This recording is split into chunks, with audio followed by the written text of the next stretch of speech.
Assalamualaikum warahmatullahi wabarakatuh. Perkenalkan, nama saya Revikianti dengan NIM C310259227. Di sini saya akan menjelaskan tentang sistema muskulorum. Apa itu sistema muskulorum? Sistema muskulorum adalah sistem otot tubuh manusia yang berfungsi untuk menghasilkan gerakan, menjaga postur, melindungi organ, serta mendukung fungsi vital seperti pernafasan, menelan, dan sirkulasi. Sistem ini bekerja sama dengan sistem perangkat dan sistem saraf, seperti ada tipe otot, terminologi gerak, axial muscles, vaskularisasi, dan persyarafan. Di sini ada tipe jaringan otot. Satu, ada otot rangka.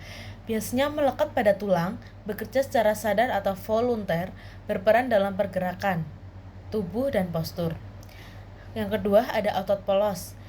Terdapat pada organ dalam, usus atau pembuluh darah, bekerja tidak sadar atau involunter, mengatur pergerakan organ dan visceral. Yang ketiga, ada otot jantung.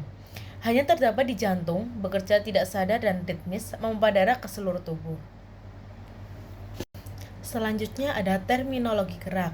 Flexion adalah gerakan menekuk sendi atau mengurangi sudut. Extension adalah gerakan meluruskan sendi. Abduction adalah menjauhi garis tengah tubuh. Adduction yaitu mendekati garis tengah tubuh. Selanjutnya ada inversion, yaitu telapak kaki menghadap ke dalam, dan eversion adalah telapak kaki menghadap keluar.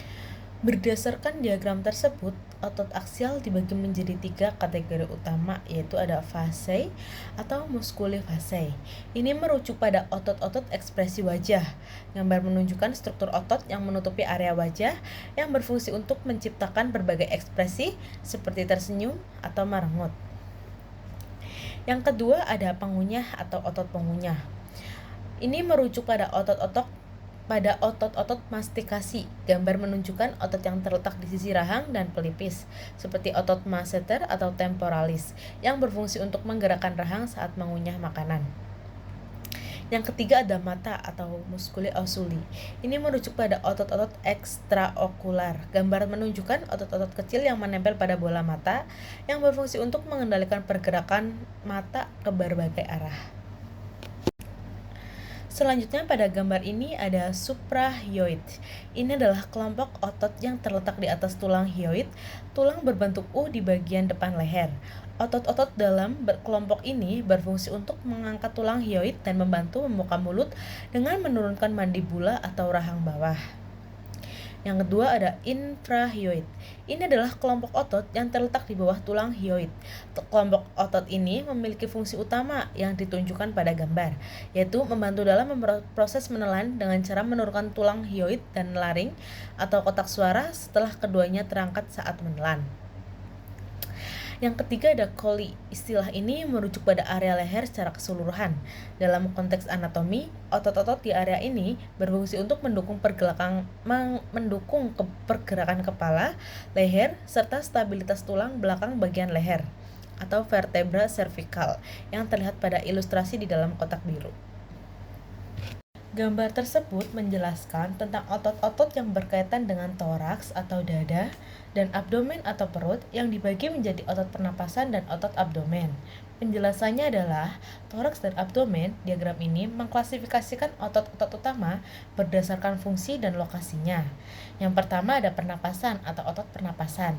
Bagian ini menunjukkan anatomi tulang rusuk dan otot-otot yang terlibat dalam proses pernapasan. Otot utama yang ditunjukkan adalah diafragma atau otot besar di bawah paru-paru dan otot interkostal atau di antara tulang rusuk, yang berperan penting dalam menghirup dan menghembuskan napas. Yang kedua ada abdomen atau otot abdomen. Bagian ini menampilkan otot-otot dinding perut seperti rectus abdominis atau six pack, obliquus dan transversus abdominis. Otot-otot ini berfungsi untuk menopang tubuh, membantu gerakan dan melindungi organ dalam di area perut. Sekian. Gambar ini menunjukkan anatomi dari ekstremitas atas atau anggota gerak atas manusia yang terdiri dari beberapa bagian utama, yaitu bahu, lengan atas, lengan bawah, dan tangan. Berikut adalah penjelasan rincinya berdasarkan bagian-bagian yang diberi label pada gambar tersebut. 1. Ada bahu atau shoulder. Bagiannya menghubungkan ekstremitas atas dengan batang tubuh. Area ini melibatkan tulang selangka atau clavikula, tulang belikat, scapula, dan pangkal tulang lengan atas atau humerus. Selanjutnya ada lengan, arm atau brachium. Wilayah antara bahu dan siku, struktur utama di bagian ini adalah tulang humerus. Selanjutnya ada lengan bawah, forearm atau antebarsium. Bagian yang terletak di antara siku dan pergelangan tangan, bagian ini terdiri dari dua tulang utama, yaitu ada radius, tulang yang sejajar dengan ibu jari, dan ulna, tulang yang sejajar dengan jari kelingking. Lengan bawah memiliki banyak otot yang terbagi menjadi kelompok anterior, flexor untuk menekuk, dan kelompok posterior atau extensor untuk meregangkan. Selanjutnya ada tangan atau hand, bagian ujung dari ekstremitas atas yang terdiri dari pergelangan tangan, karpal, telapak tangan, metakarpal, dan jari-jari tangan, falang. Tangan berfungsi untuk menggenggam dan melakukan gerakan motorik halus. Gambar ini merupakan ilustrasi medis yang menunjukkan anatomi punggung manusia dalam 3 lapisan atau sudut pandang yang berbeda, yaitu superficial atau lapisan luar. Gambar paling kiri menunjukkan lapisan otot permukaan. Di sini terlihat otot-otot besar yang menutupi punggung, seperti otot trapezius di bagian atas dan latissimus dorsi di bagian lengan hingga bawah. Lapisan ini berfungsi utama untuk menggerakkan bahu dan lengan. Lalu ada profunda, lapisan dalam.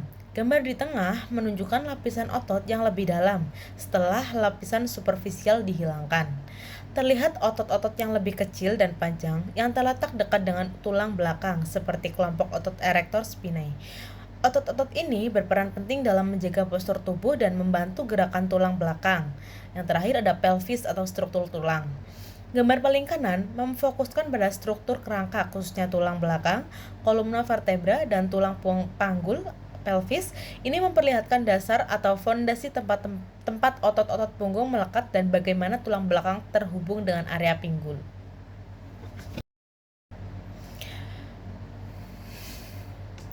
Gambar tersebut menunjukkan diagram anatomi untuk intrinsik pada tangan manusia. Otot intrinsik adalah kelompok otot yang terletak sepenuhnya di dalam area tangan dan bertanggung jawab atas gerakan jari-jari yang halus dan presisi. Berdasarkan label pada gambar berikut adalah penjelasan untuk ketiga kelompok otot tersebut. 1. Ada tenar. Kelompok otot ini terletak di pangkal ibu jari, membentuk bagian yang menonjol di sisi lateral telapak tangan. Otot-otot tenar seperti abduktor, pollicis brevis, flexor pollicis brevis, dan opponens pollicis berfungsi utama untuk menggerakkan ibu jari, termasuk gerakan oposisi yang memungkinkan ibu jari menyentuh ujung jari lainnya. Yang kedua ada hypotenar. Kelompok otot ini terletak di sisi berlawanan dari tenar, yaitu di pangkal jari pada jari kelingking pada sisi medial telapak tangan. Otot-otot hypotenar seperti abduktor digiti minimi, flexor digiti minimi brevis, dan opponens digiti minimi mengontrol gerakan jari kelingking. Yang selanjutnya ada interossei. Otot-otot ini terletak di antara tulang-tulang metakarpal. Di telapak tangan terdapat dua jenis otot interossei, yaitu dorsai untuk menjauhkan jari-jari atau abduksi dan palmar untuk mendekatkan jari-jari atau adduksi. Otot-otot ini sangat penting untuk koordinasi gerakan jari saat menulis atau memegang benda kecil. Pada gambar ini menunjukkan ilustrasi anatomi sistem otot pada ekstremitas bawah atau anggota gerak bawah manusia. Ilustrasi ini membagi bagian kaki menjadi 4 area utama berdasarkan letak anatomisnya. 1. Ada glutea atau bokong, menunjukkan otot-otot ini di area panggul belakang, termasuk otot gluteus maximus yang berperan penting dalam menjaga postur tubuh gerak dan membantu pergerakan panggul. Yang kedua ada femur atau paha, menunjukkan struktur otot di bagian paha. Di bagian depan paha terdapat kelompok otot quadriceps femoris atau quadriceps yang terdiri dari 4 otot utama. Kelompok otot ini sangat krusial untuk meluruskan lutut serta membantu fleksi panggul yang sangat diperlukan saat berjalan, berlari, dan berlompat. Selanjutnya ada cluris atau tungkai bawah, menunjukkan area antara kaki lutut dan pergelangan kaki. Di bagian belakang terdapat otot gastrocnemius, otot betis yang berfungsi untuk melakukan gerakan jinjit dan membantu fleksi lutut.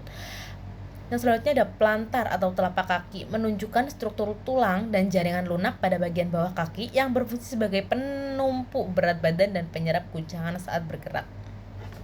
Selanjutnya pada gambar ini menunjukkan diagram anatomi tubuh manusia yang berfokus pada sistem neurovaskular yang terdiri dari dua komponen utama, yaitu sistem pembuluh darah, arteri, dan sistem saraf.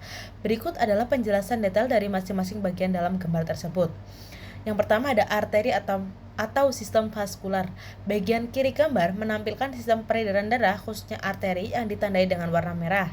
Jantung terlihat sebagai pusat yang memompa darah kaya oksigen ke seluruh tubuh.